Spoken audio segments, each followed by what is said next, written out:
Yenua baby abekansa your friend no Bonye Alice na adia ye nwanwa ye ahomete ne se yenua baby friend yebisa ne se dintina ye na dia o se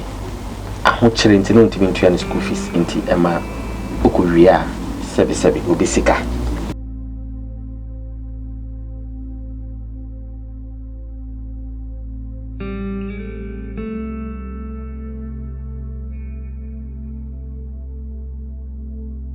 Adai mienu ya wohuni eye 3-bedroom houses. Sa asasi ya adai mienu yi esi so eye 100 by 80 plots. Adai mienu ya meka ho asemi ewo Kwashiman. Traffic lights no ase uko wenim kakra bia. City Link Hotel no echi pe. Ena sa adai mienu ewo. Se upe adai mienu ya meka ho asemi ya. Enie freye numbers a egu screen no eso. Medam wase.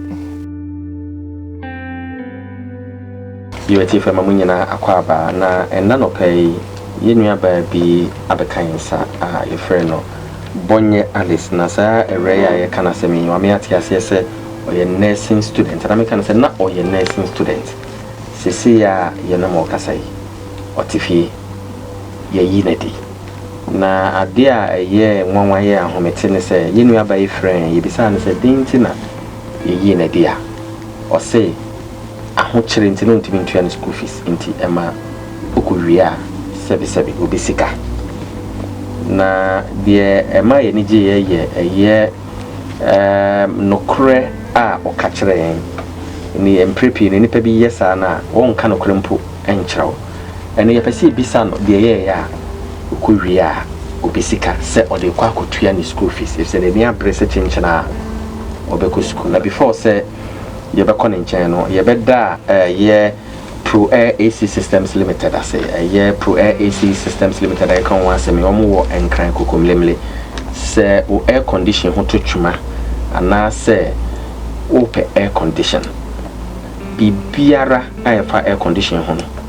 Ghana hade o ma gidin ye from numbers and a ye show ewo ye screen so afen so ye besa da ye enkachi herbal center so ase se won abeson yen ase ewo dwumadia ye di mo menkoti enkachi herbal say malaria nkwan wenya dia enkachi malakio etu asiente nom enkachi malakio nentu malaria se mawontem etu fever se enkachi edre yakoda woni efie dumienu enum bi maami a wafefro ne oba a wo ma akoda nufo unyina mu ntube enum enkachi malakio ba fira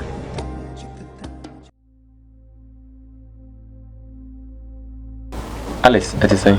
nyandum pacho mwe na aden edin o ha nko a opese okosuku ewie asempa eden ne pa ya tambia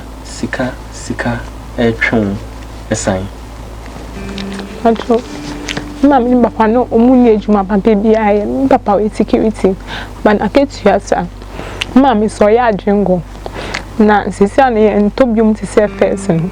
nti onu su na ye ohwefin afiegina mo nua mienu ba ko SHS2 okochemu secondary school near last born so JSS nti minye school papa ko ji loan we senior secondary school patron me catch sembe me connection nti no su ni abio se minya baby papa jina na minua no mu mechin omusu metimi abo omu nti ko ji loan o ejuma mu nti ji loan no mutifi na ketua mu even though na ketua ni sabat no muji omuti loan e fi na ketua mu nti omuti loan fi na ketua mu na answer me next semester fees be saba no kra na ye nti loan wie ye nti answer me sanya skakra satia next semester fee e na heading sometimes me try exams na me take class fa na fe aba sake me nti me kwa ya nti me ko pa chosa na ya tama becho paper ibo e betimi aka few minutes a papers ye be wie ti asa na pressure da me so ba ni na me nya hand out nti ada na nya hand out because I am in Niska I'm hand out the be photocopy no so patron ka koma to ya nya me ma butri na to bona kasa ena ye dai enti se madam fo ni etro e copy and out na e photocopy na eya na me the pen na ma fa book me ade show dey me ye ntempa enti eya na ma tregu me note mu enti ye ma kwan na e bebie no wo fie na me fair me classmates for no mo say ye your school fees ni wo bank into the bank drafts ni be kwa receipts na wo campus no mo say teacher tutors ni gina hostels gate na nto ba eje wo the bank drafts no ana receipt na be chere and say am obi biada wo ko dining hall so akogye aduane a receipt na be kwa akogye aduane na me say me so me fa provisions nko school aduane na me depend was na me nya hand out so ka the better provisions patro abi na wo ko school am so papa security say the wa Canada o ma me ton adwongo tin na ni nyina echi no mama bibi kakra say Alex Jennifer to provisions kakra patro mama me ba say no me fa to provision me to me nya me bebo e bia nku sanitary pad seminar washing powder nya me nwinya ba ne me didi ya me depend was school aduane na ti school aduane nko an crofo no mrek na sadin no ntimi ntobe patro dadi to aso ntimi phone na me catch o mo say school aduane na me depend on na me be school kra me ntimi en survive because can't see aduane na me depend na me nya baby sonda ntimi wo fie sa ami waste time wo fie na ha me because I was say me go school ntena me timi e follow entro notes no ntimi wo fie sa na ha me na me call baby na me ya me clinical so at General Hospital me call her even though na my clinical say we ntimi call maternity ward me call her na me call who nurses for back na da na me bie I tell her nurses for back that how could be na me pesca dia te say me wo fie na gasa na me hu yira me because na me pede me go school na we man show be back da ho me to wase pese wo school sometime no be say busia fo bi na fo bi a wo ma oni mu wo wa sorry say wo mo betima bo akaka patcho da bi sam ebusia fo e ba me ka chem papa no frɛ fe ebusia fo bi bio ase mo mo bia me bra bi do frɛ no o mane ni ska o mane ni 4 million that time no but na anso ntina me sa pe bi aka ho ntimi ko bie next ba ko bag mu na me hu ska me fa e man kan e draw so 50 cedis bebre man fancy me yem shimi at once but tell me say nyani jebu mi mu say me say go school ntimi tom ska na me ko du fie na me ka tell me say obi aboa me we bi sam ni pakro me ka say obi aboa me e ma me ska say me go tia fees nti ade chairman na fie anche ade chia na me call bank na me go to your fees ni ti me go to your fees 12 million kana ka na 12 but na 12 fees na 12 million fees na 50 million and ska unya na 12 million ti me jani 12 million go to your fees ni nti me buy na me ka chairman ti ma chia fees no na bank draft ni nti 4 million na papa j emam obi mane no ode ma me na me di bi ye lorry fare na di bi su to me nyama toiletries seminar ne omone nkuni nyama me di bitoye na me ko school ti me ko do school no na me fe ma me ka den se me tia na askad me tia we aka 300 cedis a me tia na ma me so yo no so be boa boa ne hu kaka onyama me na me tia ti me ko do ampass me ko e na esa wo ko da ne hole o de receipt ko je adwane ti na me yesa be do baby cratiters na fe o mo jai o mo nya sa bio until I go clinicals 2 times. You come during like semester and me go on my break my go feel clinicals. Me ma kwan so I say go clinicals. Until during breaks clinicals na me go face me go clinicals. Me ko juma bae enu ma nko ward ma fa me anko maternity ward ho. Tema General Hospital. Omo de me ko OPD. E be our first kind of Tema General Hospital ha. Achai. Omo de me ko OPD. Nti me po ejuma me wo fie anapa. Na me say police for time na wa ukutu eska no semester was one semester na end. Semester na end e break here be say be clinicals na asa kwa exams. Nti me ko du fie no. Me wo anapa na police for ni nurse ni bi o she uniform. No mo bedu na nurse bi so ni police for no yam she. Patro me yem she me because na me nim ne maye. Nti ma dwen sisu say ni nti no mo ba ye. Na me no papa wo fie. Patro there bi. Nti mo ba ye na mo de me call mo de me kotina security court bi wo ye ho. Ye kotina o san na ye fa taxi di court. Once on police ni ba ya nurse ni ka ho na di ansem na mo ka kira. Net ni bedu no si oni. waka say oni na police ni say yenko nti waka say yenko no na me hye matare na poputi pacho da bi ukodu court ya dem ko tran o say circuit court also ya fo police station mi say wa no asem ye ko na circuit court wona e be fa me call police station bi wo Tema General Hospital ni ho police station bi wo ni e mi ko du ho na me yem hye me nti minim ni ofe me ma me ka kire na me so mo area ho no hu ye nti minim ni ofe ma me ka kire me wona ma me so ya adwingo nti na edwuma mu ho ni police station ho ni wan to de hu fin sa de e ba ho no nti obedu ho na omo bisa me say de na maye na me ka kire me kom kasa mu say ni say ye den pacho me da gati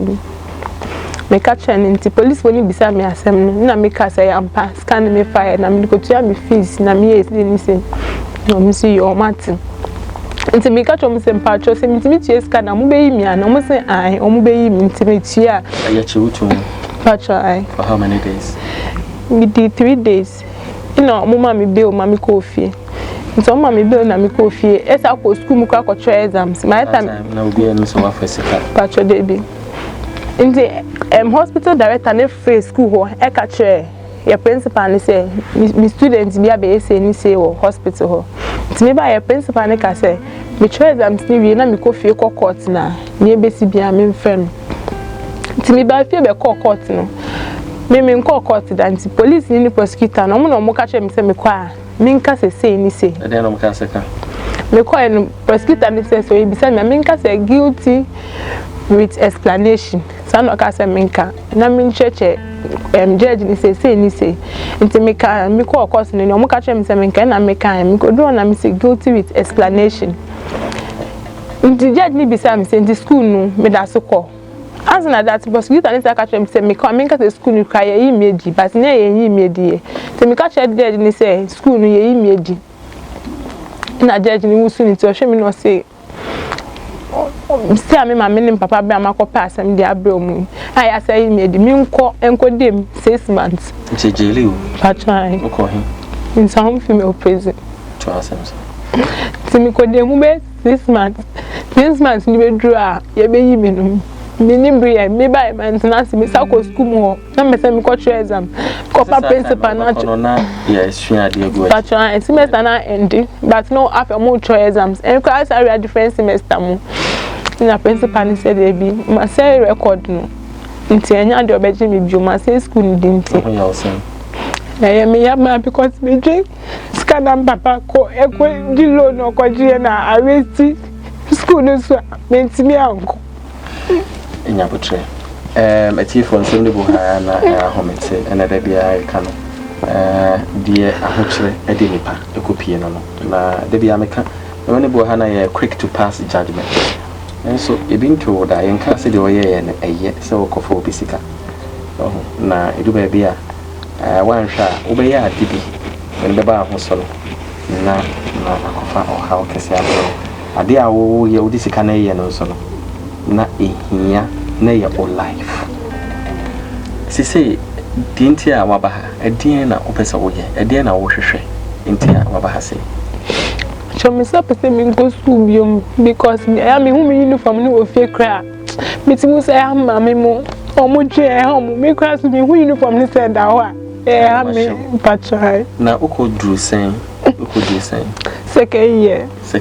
patrai na sisi ukasa uko biem sisi o record no IBBB no mukasa uko biem a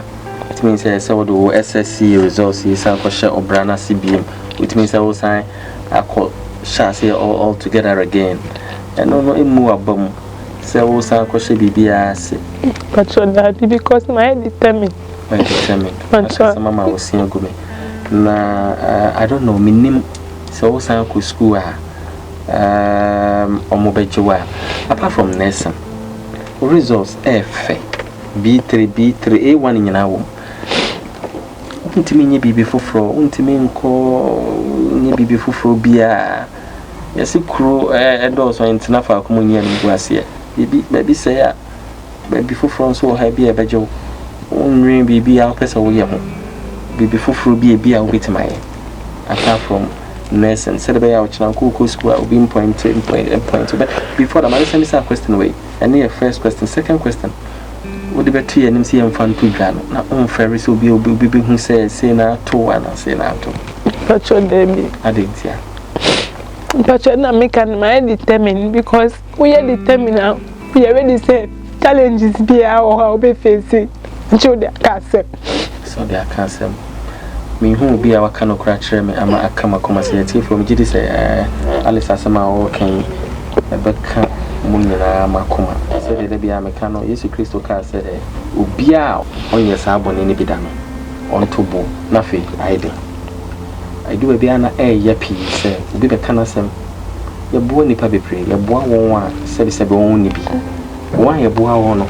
I you name of a track record. You won't bonny on why 77. Omo be hwehwe mo a yemi sase nipa no wadi bone anasa ne bone na de na be wiem ye tie o masem na ye de akomo mu aboa wo na nso na mprepie no obi ye bone na so gitum se maye bone no be kana sema aya na nipa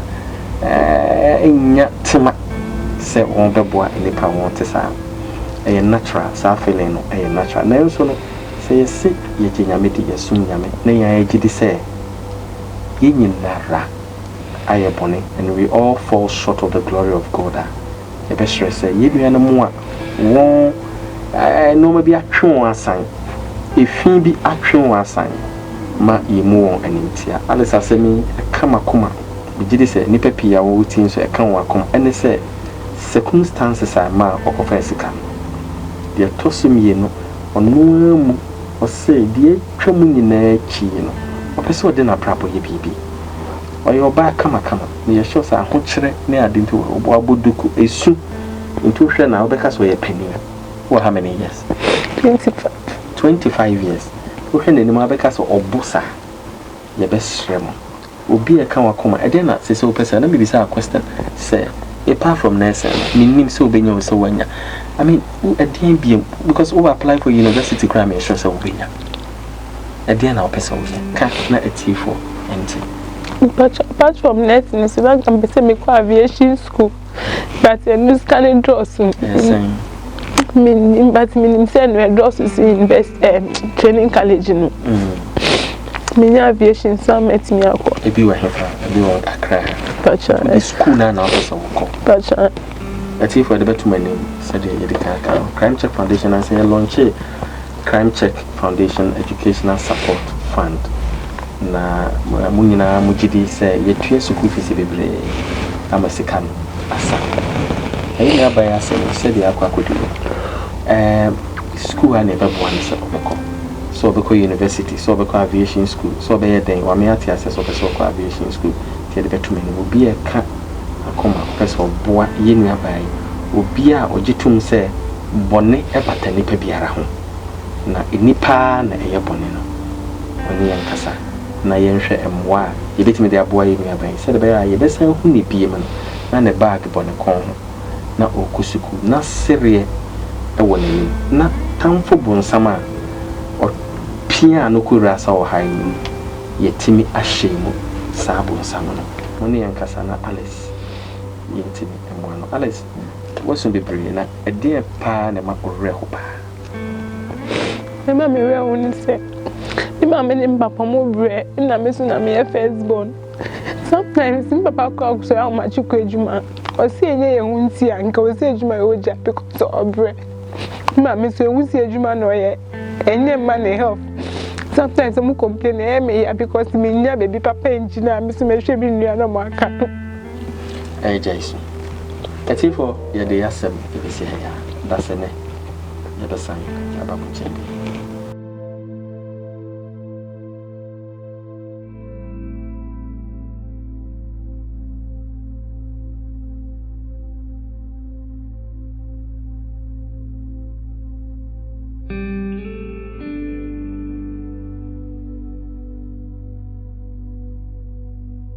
Ati for Crime Check Foundation ye de ani ato form ehu se ye nuanom ne ye mba bebre wo ho a omawie senior high school no mwetwa pa nanso awofo anase boafo bi ani ho a ombeso omasen di omakosuku pon mu eno nti na Crime Check Foundation ye de foto bi aba ye friend no CCF Educational Support Fund saa foto yi ye foto a ye pese ye gisika egum na se ye nua maanom ne mema nom no eduru mra e wo so mu kosuku a ye de aso mo asene enti yesre mo se mo beboa yen na yetumi aboa yen nuanom omu ni bi nanso omu ni made paa no matumi akosuku pon mu se wo pese oso dwumadi a ye di mu bia ye numbers enegu screen no so no wo behwe no wafa no wafre na oni atwetwe nkomo